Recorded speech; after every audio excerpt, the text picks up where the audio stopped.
नमस्कार। Education 360 degree में आप लोगों का हार्दिक स्वागत है। अब हम चर्चा करते हैं न्यायपालिका की संरचना के ऊपर। देखिए, न्यायपालिका की जो भारत में संरचना है वो एक पिरामिड के आकार में है, जिसमें सबसे निचले स्तर पर अधीनस्थ न्यायालयों को रखा गया है। उससे ऊपर जिला न्यायालयों की स्थिति है। जिला न्यायालयों से ऊपर उच्च न्यायालय आते हैं और पिरामिड में सबसे ऊपर सर्वोच्च न्यायालय आते हैं। देखिए, यहाँ ध्यान देने वाली बात यह है कि अधीनस्थ न्यायालय जो हैं, अधीनस्थ न्यायालय चूंकि पिरामिड में सबसे नीचे हैं, इनकी पोजीशन सबसे नीचे है, साथ ही साथ इनकी संख्या सबसे ज़्यादा है देश के अंदर। इनके ऊपर जिला न्यायालय आते हैं, जिनकी पोजीशन अधीनस्थ न्यायालयों से ऊपर है, लेकिन संख्या अधीनस्थ न्यायालयों के मुकाबले कम है। और उसके ऊपर उच्च न्यायालय हैं, जो कि पिरामिड में थोड़ा और ऊपर जाकर हैं। उच्च न्यायालयों की संख्या भारत में कम है और पिरामिड में सबसे ऊपरी स्तर पर सर्वोच्च न्यायालय को रखा गया है। आइए एक एक करके चर्चा करते हैं कि इन न्यायालयों को क्या क्या शक्तियां भारत के अंदर प्रदान की गई हैं। देखिए, अधीनस्थ न्यायालय दीवानी एवं फौजदारी संबंधी जितने भी मुकदमे होते हैं, उन सभी मुकदमों पर विचार करने का कार्य करती है। ये अधीनस्थ न्यायालय यदि कोई फैसला सुना देते हैं किसी दीवानी या फौजदारी मुकदमे के ऊपर, तो मामला इससे ऊपर की अदालत में, जिला अदालत में जाता है। देखें, जिला अदालत में, जिला अदालत से नीचे अधीनस्थ न्यायालय जो हैं, यदि उन अधीनस्थ न्यायालयों ने कोई निर्णय सुनाया है तो उन निर्णयों पर अपील की सुनवाई जिला न्यायालय करते हैं। साथ ही साथ जिले स्तर पर जो जिला न्यायालय को जुरिस्डिक्शन प्रदान किया गया है, जो न्याय क्षेत्र प्रदान किया गया है, यदि डायरेक्ट ऐसा कोई मुकदमा जिला न्यायालय में आता है तो जिला न्यायालय उस मुकदमे पर सुनवाई कर सकता है। साथ ही साथ जिला न्यायालय गंभीर किस्म के जो आपराधिक मामले होते हैं, उन आपराधिक मामलों को, जो कि बहुत ही गंभीर किस्म के थे, उन पर फैसला करते हैं। इसके बाद जिला न्यायालय से ऊपर की पोजीशन उच्च न्यायालयों को दी गई है। ये उच्च न्यायालय क्या करते हैं? सबसे पहला कार्य उच्च न्यायालय का है कि यदि निचली अदालत का कोई फैसला दिया गया है, निचली अदालत ने किसी केस में अपना कोई फैसला दे दिया है, तो उस केस के फैसले पर अपील सुनने की जो ताकत है, जो स्थिति है, वो उच्च न्यायालय को प्राप्त है। साथ ही साथ मौलिक अधिकारों को बहाल करने के लिए, मौलिक अधिकारों को लागू कराने के लिए भारतीय संविधान के अनुच्छेद 32 में, अनुच्छेद 32 के तहत जो 5 रिट दी गई हैं, उन रिटों पर डायरेक्ट सुनवाई कर सकता है। लेकिन यदि उच्च न्यायालय मौलिक अधिकारों को लागू कराने के लिए किसी भी प्रकार का कोई फैसला देती है, तो वो अनुच्छेद 226 के तहत देती है। इसके बाद देखें, राज्य का जो क्षेत्राधिकार है, राज्य के जो क्षेत्राधिकार के अंतर्गत जितने भी मुकदमे आते हैं, उन सभी मुकदमों का निपटारा करने का कार्य उच्च न्यायालयों को प्रदान किया गया है। इसके अलावा उच्च न्यायालय अपने अधीनस्थ न्यायालयों के का पर्यवेक्षण करता है, साथ ही साथ उन्हें अपने नियंत्रण में रखता है। कहने का अर्थ यह है कि उच्च न्यायालय हर राज्य में स्थित तो होते हैं, लेकिन वो उन राज्यों के अंदर यदि उच्च न्यायालय के अधीनस्थ कोई अदालत है, तो उनका पर्यवेक्षण करने का, उनको नियंत्रित करने का पूरा अधिकार उच्च न्यायालय को प्राप्त होता है। और पिरामिड में सबसे ऊपरी स्तर पर सर्वोच्च न्यायालय है। सर्वोच्च न्यायालय क्या क्या कार्य करता है? देखें, सर्वोच्च न्यायालय के लिए इम्पोर्टेंट ये है कि सर्वोच्च न्यायालय सभी जो फैसले देता है, उन सभी फैसलों को सभी निचली अदालतें, यानी उच्च न्यायालय, जिला न्यायालय और अधीनस्थ न्यायालय, ये सभी न्यायालय सर्वोच्च न्यायालय के फैसलों को मानेंगे। ऐसा भारतीय संविधान के अंतर्गत प्रावधान किया गया है। साथ ही साथ सर्वोच्च न्यायालय क्या करता है? यह उच्च न्यायालय के न्यायाधीशों का तबादला कर सकता है, उनका ट्रांसफ़र कर सकता है। इसके अलावा सर्वोच्च न्यायालय किसी अदालत का कोई मुकदमा अपने पास मंगवा सकता है, ऐसा भारतीय संविधान के अंतर्गत प्रावधान किया गया है। साथ ही साथ सर्वोच्च न्यायालय क्या करता है? यह किसी एक उच्च न्यायालय में चल रहे किसी मुकदमे को दूसरे उच्च न्यायालय में ट्रांसफ़र भी कर सकता है। तो ये न्यायपालिका की संरचना है, जिसमें सर्वोच्च न्यायालय पिरामिड की संरचना के अंतर्गत सर्वोत्तम स्तर पर है, सर्वोच्च स्तर पर है, सबसे ऊपर है। उसके नीचे उच्च न्यायालय हैं।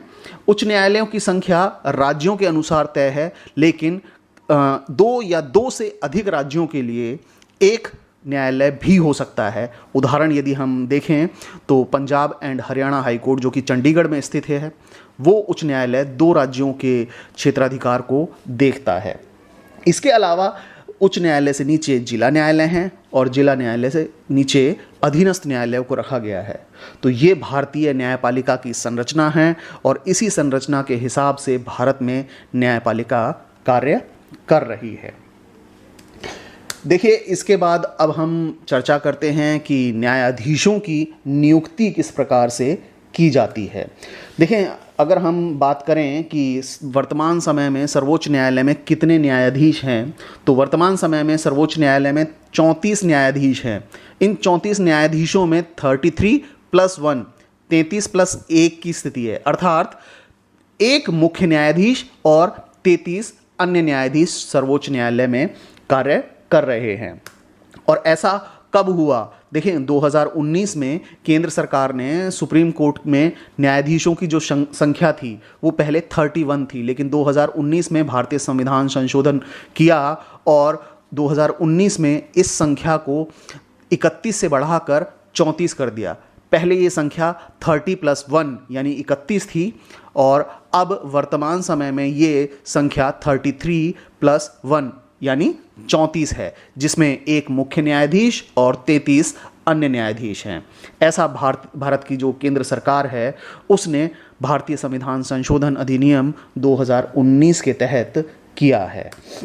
अब देखें कि न्यायाधीशों की जो नियुक्ति है वो कैसे होती है। सर्वोच्च न्यायालय में जो न्यायाधीश हैं उनकी नियुक्ति राष्ट्रपति करता है।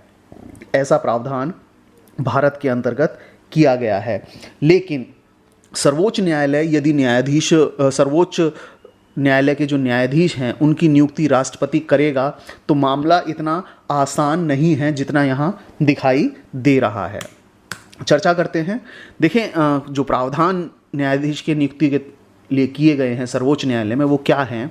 मुख्य न्यायाधीश की पहले नियुक्ति होती है। मुख्य न्यायाधीश की नियुक्ति के लिए एक परंपरा चली आ रही है सर्वोच्च न्यायालय में कि जो भी वरिष्ठतम, सबसे वरिष्ठ सुप्रीम कोर्ट का जज होगा वो मुख्य न्यायाधीश के तौर पर नियुक्त किया जाएगा और मुख्य न्यायाधीश की नियुक्ति के बाद राष्ट्रपति अन्य न्यायाधीशों और उच्च न्यायालय के न्यायाधीशों की सलाह के बाद करता है। यानी मुख्य न्यायाधीश की नियुक्ति जो होती है उसमें हाई कोर्ट और सर्वोच्च न्यायालय के जो अन्य न्यायाधीश हैं उन सब की सलाह होती है। और मैंने जैसा कि आपको बताया कि एक परंपरा चली आ रही है कि जो भी वरिष्ठतम, जो भी सबसे ज़्यादा वरिष्ठ सुप्रीम कोर्ट का जज होगा वही मुख्य न्यायाधीश बनेगा और सेम इसी पैटर्न पर अन्य न्यायाधीशों की नियुक्ति की जाती है।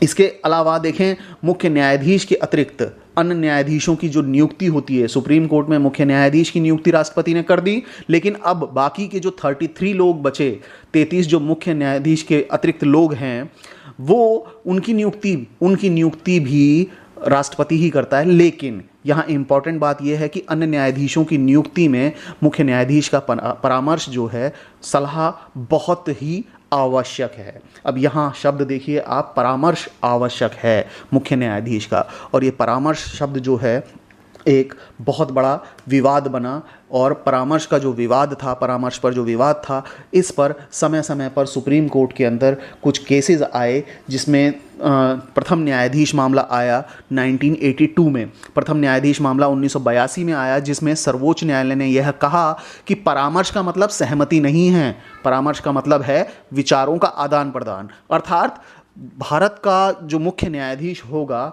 सर्वोच्च न्यायालय के अन्य न्यायाधीशों की नियुक्ति में जो परामर्श करेगा उसमें विचारों का आदान प्रदान करेगा राष्ट्रपति के साथ। लेकिन प्रथम न्यायाधीश मामले के अंदर जो फैसला दिया सर्वोच्च न्यायालय ने, उसको तुरंत 1993 के अंदर जो द्वितीय न्यायाधीश मामला आया, सेकंड जजेस का जो केस आया, उसके अंदर बदल दिया। और द्वितीय न्यायाधीश मामला 1993 में इसमें क्या सुप्रीम कोर्ट ने कहा, सर्वोच्च न्यायालय ने इसमें कहा कि न्यायाधीशों की नियुक्ति के मामले में सर्वोच्च न्यायालय के मुख्य न्यायाधीश के द्वारा दी गई सलाह राष्ट्रपति को मानना ज़रूरी होगी। यहाँ ऐसा द्वितीय न्यायाधीश मामला जो जजिस मामला था 1993 का, उसमें ऐसा प्रावधान कर दिया गया था कि मुख्य न्यायाधीश जो सलाह देगा राष्ट्रपति को अन्य न्यायाधीशों की नियुक्ति के लिए, वो राष्ट्रपति को मानना बहुत ही ज़रूरी होगी, मैंडेटरी होगी। लेकिन यहाँ एक क्लॉज दिया गया कि मुख्य न्यायाधीश जो सलाह देगा वो अकेले अपनी सलाह नहीं देगा, वो दो वरिष्ठतम जो न्यायाधीश हैं, जो दो वरिष्ठतम सहयोगी हैं उसके, उनसे विचार विमर्श करने के बाद देगा। और इसके बाद तीसरा न्यायाधीश मामला आया 1998 में, जिसमें परामर्श की प्रक्रिया पर, परामर्श पर जो विवाद चल रहा था, उसमें सुप्रीम कोर्ट ने, सर्वोच्च न्यायालय ने और निर्णय दिया और उसे रिफाइन करने का प्रयास किया। और इसमें कहा कि परामर्श प्रक्रिया को मुख्य न्यायाधीश, देखिए यह बहुत इंपॉर्टेंट बात है कि मुख्य न्यायाधीश प्लस बहुसंख्यक न्यायाधीशों की विचार प्रक्रिया के तहत माना जाएगा।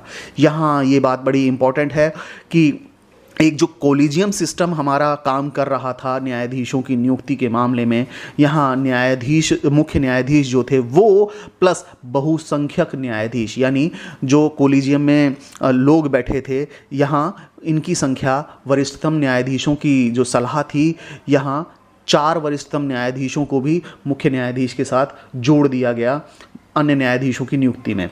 इसमें भारत के जो मुख्य न्यायाधीश का मत था, सिर्फ वो ही परामर्श प्रक्रिया को पूरा नहीं करेगा, ऐसा सुप्रीम कोर्ट ने कहा। उन्होंने यह कहा कि उसे अपने 4 वरिष्ठतम जो न्यायाधीश हैं उनसे सलाह करनी होगी और टोटल ये 5 लोग मिलकर कोलिजियम बनाएंगे और कोलिजियम के अंतर्गत जो बहुसंख्यक होंगे, जिस तरह से बहुसंख्यक फैसला करेगा, यानी मुख्य न्यायाधीश और 2 अन्य न्यायाधीश, 3 लोग मिलकर जो फैसला कर रहे हैं, वो बाकी के अल्पसंख्यक जो न्यायाधीश हैं उनको मानना होगा। और साथ ही साथ बहुसंख्यकों ने जो विचार किया है, जिस व्यक्ति को न्यायाधीश के पद पर नियुक्त करने का फैसला किया है, उसको परामर्श प्रक्रिया के तहत रखेंगे और उसकी लिस्ट बनाकर राष्ट्रपति को सौंप दी जाएगी कि इन व्यक्तियों को अन्य न्यायाधीश के तौर पर नियुक्त किया जाएगा। तो ऐसा प्रथम न्यायाधीश मामले में, द्वितीय न्यायाधीश मामले में और तीसरे न्यायाधीश मामले में परामर्श के ऊपर जो विवाद था उसको रिफाइन करने के प्रयास किए, साथ ही साथ उसे थोड़ा सा एक्सप्लेन करने का प्रयास किया सर्वोच्च न्यायालय ने कि आखिरकार कोलिजियम सिस्टम है क्या। और देखिए कोलिजियम सिस्टम जो है 1998 के तीसरा न्यायाधीश जो मामला था इसके बाद चल रहा था, लेकिन यहाँ हुआ क्या, केंद्र सरकार ने 99वां संविधान संशोधन अधिनियम किया 2014 के अंदर, और साथ ही साथ एक अधिनियम बनाया न्यायिक नियुक्ति आयोग अधिनियम 2014। इन दोनों के द्वारा नेशनल जुडिशियल अपॉइंटमेंट कमीशन को बनाने की बात की गई, जिसके तहत एक ये प्रयास किया गया कि सरकार के जो लोग हैं, सरकार के द्वारा जो व्यक्ति हैं, उनका कहीं ना कहीं जुडिशियल अपॉइंटमेंट के अंतर्गत न्यायाधीशों के नियुक्ति के मामले में कहीं ना कहीं रोल प्ले करना होगा उनको। लेकिन सुप्रीम कोर्ट ने ऐसा नहीं होने दिया और वर्ष 2015 में सर्वोच्च न्यायालय ने 99वां संविधान संशोधन अधिनियम जो किया था सरकार ने, साथ ही साथ न्यायिक नियुक्ति अधिनियम 2014 जो किया था, इन दोनों को ही असंवैधानिक घोषित कर दिया। और सुप्रीम कोर्ट ने, सर्वोच्च न्यायालय ने यह कहा कि यह दोनों ही चीज़ें असंवैधानिक हैं, क्योंकि संविधान के अंतर्गत परामर्श शब्द का जो इस्तेमाल किया गया है कि राष्ट्रपति परामर्श के अनुसार अन्य न्यायाधीशों और मुख्य न्यायाधीश की नियुक्ति करेगा, उसके खिलाफ जा रहे हैं। तो वर्तमान समय में यदि हम देखें, इन दोनों ही 99वां संविधान संशोधन अधिनियम 2014 और न्यायिक नियुक्ति आयोग अधिनियम 2014, इन दोनों को ही सर्वोच्च न्यायालय ने असंवैधानिक घोषित कर दिया है। और फिर से अब दोबारा से 2015 के बाद से कोलिजियम जो सिस्टम है न्यायाधीशों की नियुक्ति का, वो कार्य कर रहा है। तो आज के डेट में यदि हम ये देखते हैं कि सुप्रीम कोर्ट में जजों की नियुक्ति किस प्रकार की जाती है, तो हमारे लिए यह बात एकदम क्लियर है, क्रिस्टल क्लियर है कि कोलिजियम सिस्टम के द्वारा भारत में न्यायाधीशों की नियुक्ति की जा रही है। तो ये न्यायाधीशों की नियुक्ति का प्रोसेस था जिसमें परामर्श, सलाह, कोलिजियम के ऊपर जो बात की गई है, उस पर जो विवाद उठा, उस पर समय समय पर सुप्रीम कोर्ट ने क्या कहा, और ये चीज़ें आपको अब क्लियर हो गई होंगी। उम्मीद करता हूँ मेरे द्वारा वीडियो में दी गई जानकारी आप लोगों को पसंद आई होगी। यदि मेरे द्वारा वीडियो में दी गई जानकारी आपको पसंद आई है तो मुझे कमेंट कर बताएं। साथ ही साथ मुझे ये बताएं कि आप आगे किस टॉपिक पर वीडियो चाहते हैं।